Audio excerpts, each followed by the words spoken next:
Quand les apôtres ont vu Jésus marcher sur les eaux, ils ont dit c'est un fantôme. Vous n'avez pas encore atteint une dimension spirituelle tant que vos propres collaborateurs ne doutent pas de votre spiritualité. Je dis, mais pourquoi l'Église croit en un petit Dieu et en un grand Satan? Nous tous, on doit être derrière des limites. Quand quelqu'un veut faire un pas en avant, c'est Satan, c'est l'occultisme. Et saint, celui qui est mort, quoi. Ouais, tu es saint quand tu es mort. Toutes tes œuvres sont sanctifiées. On peut te poster sur Internet. Quand tu es mort. Voilà pourquoi le jour où ça m'engage que moi, Tibi Joshua est mort, les hommes de Dieu ont posté, j'ai dit, vous êtes des hypocrites. C'est quand quelqu'un meurt que tout ce qu'il faisait devient sanctifié. Mais quand il est vivant, on ne s'associera pas, on n'en parlera pas, on ne postera pas. Quand vous êtes persécutés, ce ne sont pas vos frères, ce ne sont pas vos sœurs, ce ne sont pas les jaloux, les haineux. Mais nous n'avons pas lutté contre la chair et le sang. Ne regardez pas les hommes, de peur que vous puissiez vouloir vivre sur Mars. Regardez Satan qui utilise des personnes charnelles ou ignorantes pour exprimer la haine qu'il a sur vous. Il est prophète, ça fait 3 ans j'ai parlé avec lui. J'ai dit, je sais que ton message est fort, mais ne le prêche pas en public. J'ai dit, parce que ce que tu fais là, c'est un esprit de rejet. En fait, tu veux faire des choses pour qu'on ne puisse pas t'accepter et qu'on puisse te rejeter, afin que tu dises que Dieu seul te comprend et Dieu est avec toi. Aujourd'hui, il y a des choses qu'on peut dire au chef de l'État, mais on ne le dit pas. Parce qu'il y a dans certains régimes, on sait, on peut te mettre en prison. Tout à fait. Je vais laisser ma femme comme ça. Ah non, hein. Tu vois un peu. Mais j'étais chez mon frère d'Alliance, l'apôtre Yves Castano, que je salue. J'étais chez lui à la maison, j'étais fatigué parce qu'il y avait une vidéo de moi. Je priais pour des gens, les gens tombaient, étaient projetés, lévités, étaient projetés sur la puissance. Et c'était surtout dans ma communauté congolaise. Je ne dis pas tous les Congolais, je dis quelques-uns. Ils disaient que j'étais Edingwe. Edingwe, c'était un catcheur qui faisait tomber les gens. Des fois, il vous bouge comme ça, vous tombez. Il vous donne un coup de tête en l'air, vous tombez. Et quand il me voyait comme ça, je fais, t'inquiète, les gens tombaient. Je fais ça, les gens tombent. Il dit non, Edingwe. Il a appris ça chez Edingwe.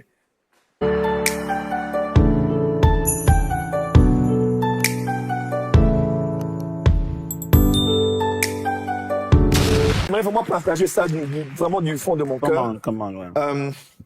À un moment, j'étais, comme aujourd'hui encore, mais surtout à l'époque, traité de magicien. Magicien, sorcier, occultiste. Et quand les apôtres ont vu Jésus marcher sur les eaux, ils ont dit c'est un fantôme. Vous n'avez pas encore atteint une dimension spirituelle tant que vos propres collaborateurs ne doutent pas de votre spiritualité. Il y a des onctions où même vos proches vont dire il est de Dieu, mais honnêtement, ça là.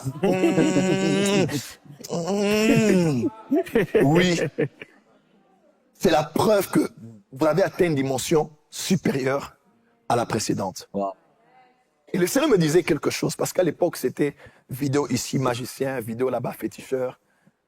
Même des proches à vous refusent de s'approcher de vous parce que faire des photos avec vous, c'est mal vu. C'est mal vu. D'autres gens même feront des photos avec vous, mais ils ne posteront jamais cela. Parce que leur pasteur, leur dad, ils vont les suspendre. On a vécu. Écoutez-moi, même avec un sourire, même avec ma gentillesse, j'ai vécu beaucoup de méchanceté. Beaucoup. Et gratuite. Et des fois, ma mère, mes frères et sœurs à la maison, mon frère, par exemple, sortait de Facebook. Il ne voulait pas y rester parce qu'il se disait, il ne savent pas de qui il parle, c'est notre frère, il est gentil. Il n'est pas du tout ce qu'on est en train de décrire là. Mais on fait des vidéos, maintenant que tout le monde sait faire Photoshop, on vous mélange avec des images, des cornes, tout ça. Et magicien, occultiste, sorcier, magicien, occultiste, sorcier. Je dis, mais pourquoi l'Église croit en un petit Dieu et en un grand Satan? Nous tous, on doit être derrière des limites. Quand quelqu'un veut faire un pas en avant, c'est Satan, c'est l'occultisme. Et pourtant, dans la francophonie, on est les premiers à parler de Smith Wigglesworth, les premiers à parler de John Gillick, les premiers à parler de Catherine Kuhlman, les premiers à parler de William Marion. Si on vous raconte leurs histoires, vous savez, nous, hein, et saint celui qui est mort, quoi. Ouais, tu es saint quand tu es mort. Toutes tes œuvres sont sanctifiées. On peut te poster sur Internet. Quand tu es mort. Voilà pourquoi le jour où ça m'engage que moi, Tibi Joshua est mort, les hommes de Dieu ont posté, j'ai dit, vous êtes des hypocrites. C'est quand quelqu'un meurt que tout ce qu'il faisait devient sanctifié. Mais quand il est vivant, on ne s'associera pas, on n'en parlera pas, on ne postera pas, parce qu'on ne comprend pas. Écoutez-moi, la logique, en temps normal, Jésus est déjà venu. Il n'y avait plus besoin d'un ange. Mais vous savez quoi, à l'époque là, un ange continue à venir. et à remuer les eaux. Même quand le conventionnel est là, il y a toujours un non conventionnel qui se fait quelque part. Parce que Dieu a 1000 moyens de se manifester. C'est trop fort. Mais une chose que j'ai apprise durant cette période, c'est 2 choses. La première, Dieu m'a dit, tu es en sollicitation entre les 2 mondes. C'est-à-dire, Satan voulait m'emmener à me dire en tant que prophète, dans l'église, on ne t'aime pas. Tu es mal aimé. Tu ne seras jamais accepté. Tu ne feras jamais partie de leur cercle. Parce que quand tu te regardes, tu sais que tu as un grand potentiel. Sans orgueil. À un moment, tu te compares même comme humain. Tu te dis, mais ce que j'ai, c'est quand même beaucoup. Ça peut faire la différence dans une telle convention. Mais à un moment, Satan a voulu me faire croire que dans l'église, on ne m'aimait pas. Pourquoi? Pour que je puisse virer de l'autre côté. Quand vous êtes persécuté, ce ne sont pas vos frères, ce ne sont pas vos sœurs, ce ne sont pas les jaloux, les haineux, mais nous n'avons pas lutté contre la chair et le sang. Ne regardez pas les hommes, de peur que vous puissiez vouloir vivre sur Mars. Regardez Satan qui utilise des personnes charnelles ou ignorantes pour exprimer la haine qu'il a sur vous et le but qu'il a de vous éteindre. Quand vous êtes persécuté ainsi, ça c'est une leçon que j'ai prise, tu es offensé, mais ne laisse pas l'offense détruire ton âme au point où tu te dis, mais non, moi on ne m'aime pas, je suis prophète, tu vas te faire du mal. Et beaucoup de prophètes qui sont tombés dans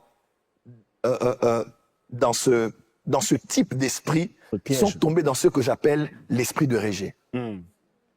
Est-ce que vous savez qu'il y a un prophète, ça fait 3 ans que j'ai parlé avec lui, j'ai dit je sais que ton message est fort, mais ne le prêche pas en public.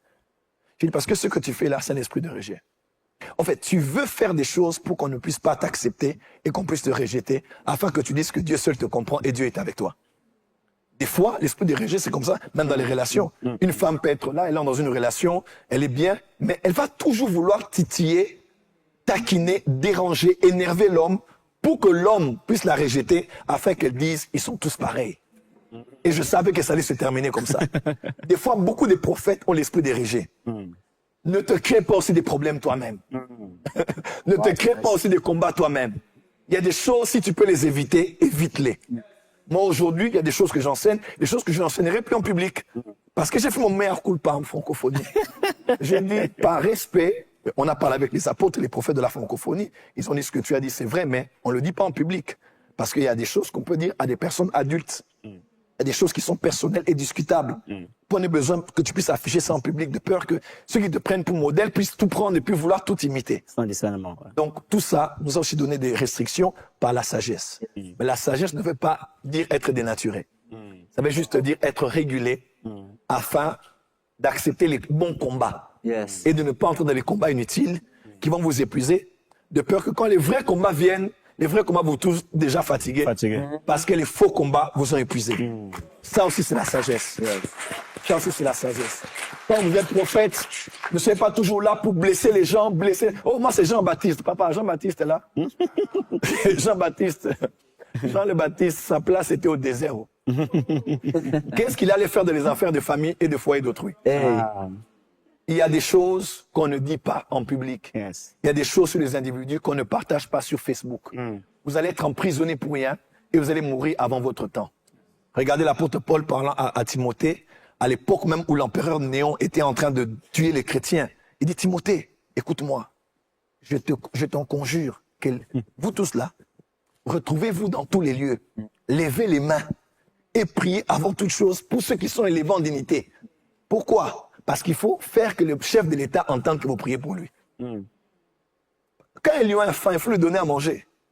Comme ça, vous êtes exempté de la mort. C'est pas flatté, c'est la sagesse de la survie. Amen. Et aujourd'hui, il y a des choses qu'on peut dire au chef de l'État, mais on ne le dit pas. Parce qu'il y a dans certains régimes, on sait, on peut te mettre en prison. Tout à fait. C'est vrai. Je vais laisser ma femme comme ça. Ah non, hein. Tu vois un peu. Donc, il y a aussi, c'est vrai, il y a aussi la sagesse du ministère qu'il faut aussi appliquer, de peur de ne pas mourir inutilement, de ne pas avoir des combats inutilement. Si on peut s'en priver, on peut. Mais sinon, voilà. Autre dernière chose que j'aimerais peut-être dire par rapport aux persécutions et aux humiliations, c'est... Vous savez, une fois, j'ai tellement déprimé, j'étais chez mon frère d'Alliance, l'apôtre Yves Castano, que je salue. J'étais chez lui à la maison, j'étais fatigué parce qu'il y avait une vidéo de moi. Je priais pour des gens, les gens tombaient, étaient projetés, lévités, étaient projetés sur la puissance. Et c'était surtout dans ma communauté congolaise. Je ne dis pas tous les Congolais, je dis quelques-uns. Ils disaient que j'étais Edingwe. Edingwe, c'était un catcheur qui faisait tomber les gens. Des fois, voilà, des fois, il vous bouge comme ça, vous tombez. Il vous donne un coup de tête en l'air, vous tombez. Et quand il me voyait comme ça, je fais, t'inquiète, les gens tombaient. Je fais ça, les gens tombent. Il dit non, Edingwe. Il a appris ça chez Edingwe. Et j'étais tellement déprimé, fatigué, je crois, à l'époque. Je suis tombé sur le témoignage de Papa Mamadou Kambiri. Et c'est le pasteur Daniel, un de mes fils, qui m'a raconté ça. Quand je vis Papa Kambiri, il m'a encore dit ça. Il m'a dit, quand je te vois, tu me rappelles moi. Parce que moi aussi, j'ai commencé dans les miracles comme ça. Mais le système de nos communautés m'a mis dans un certain contexte où je ne pouvais plus faire ce que je voulais faire. Il dit, mais toi, ne laisse pas ce que tu fais. Continue à faire ce que tu fais là. Et tout ce que j'aimerais dire à ceux qui me suivent, quand vous êtes dans la vérité, quand vous avez une grâce, quand vous avez une particularité, on vous respectera aussi à cause de votre constance. Faut pas être... vous êtes un métamorphe. Non. Se conformer. Vous vous conformez. Non. Je dis seulement ici, continuez à faire ce que vous faites. Parce que les pionniers sont des méprisés d'aujourd'hui et des modèles de demain. Ce sont les incompris du présent et les héros du futur. Wow. On n'a pas compris les Galiléens à leur époque. On n'a pas compris Jésus-Christ à son époque. Mais aujourd'hui, 2000 ans plus tard, regardez les milliards de chrétiens qu'il y a sur la terre. C'est vrai. Faites ce que vous faites. Surtout quand vous êtes appelés à inaugurer, à innover, à emmener quelque chose dans le corps du Christ. Ne laissez rien ni personne vous décourager. Parmi les phrases qui conduisent ma vie, je crois que la principale, peut-être parmi les 3 premières grandes phrases de ma vie, il y a une phrase que j'ai qui est entrée en moi et qui a fait de moi l'homme que je suis. Les fortes convictions font des fortes personnalités. Amen. Ça, c'est la phrase qui définit qui je suis. Les fortes convictions font des fortes personnalités. Nous sommes dans un monde où tout le monde, quelqu'un est à gauche et puis il est à droite, en politique. Nous qui sommes originaires de l'Afrique, quelqu'un était avec l'ancien gouvernement et puis vient dans le nouveau, il insulte l'ancien président. Bref, on est dans un monde changeant parce qu'on n'a pas d'hommes qui ont des convictions. Les prophètes sont prêts à mourir pour leur message. Sont prêts à mourir pour ce qu'ils estiment être vrai, qu'ils ont vu et entendu de la part de Dieu. Quand vous êtes prophète, malgré les épreuves et les persécutions, continuez dans votre message. Même si on ne vous aime pas, on finira par vous respecter parce qu'on respecte toujours l'épreuve de la constance. J'aimerais encourager quelqu'un à ne pas laisser, à ne pas abandonner. Quand vous êtes prophète pour guérir les malades, guérissez les malades. Quand vous êtes prophète, un message de réveil ou de repentance, dites-le à l'église. Que rien ni personne ne vous décourage. Et n'oubliez pas, celui qui vous a appelé est le seul qui appellera les partenaires de votre vision à venir investir dans votre vision. Amen. Ne dépendez de personne. Voilà pourquoi je prie pour vous ce soir. Que Dieu empêche, Yes. que Dieu empêche à certaines personnes de vous donner aujourd'hui, afin que demain, elles ne se glorifient pas d'avoir fait de vous ce que vous allez devenir. Je prie pour toi qui es prophète, même si tu dois mourir affamé, tu dois manquer à manger, ou même un véhicule, pour ta dignité, pour le nom de l'Éternel, de Yahweh que tu représentes. Vaut mieux que tu manques aujourd'hui avec Dieu, tout en sachant que demain, ceux qui t'ont privé de leur pain aujourd'hui, dans le présent, te regarderont de la gloire au futur et ils diront certainement, cet homme était de Dieu.